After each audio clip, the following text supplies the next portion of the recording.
ang mapait na tubig. At dinala ni Moises ang mga Israelita mula sa dagat na pula, papunta sa ilang ng Shur. Sa loob ng 3 araw, naglakbay sila sa ilang at wala silang nakitang tubig.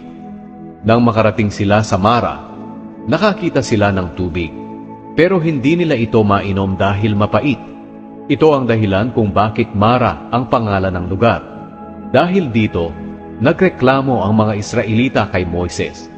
Ano ang iinumin natin? Kaya humingi ng tulong si Moises sa Panginoon at ipinakita ng Panginoon sa kanya ang isang putol ng kahoy. Inihagis ito ni Moises sa tubig at nawala ang pait ng tubig. Doon ibinigay ng Panginoon ang tuntunin at kautosang ito para subukin ang katapatan nila sa Kanya.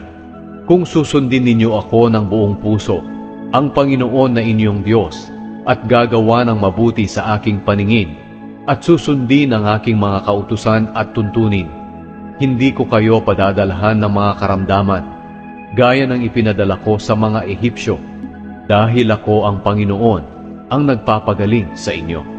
Dumating sila sa Elim, kung saan may 12 bukal at 70 puno ng palma, at nagkampo sila malapit sa tubig.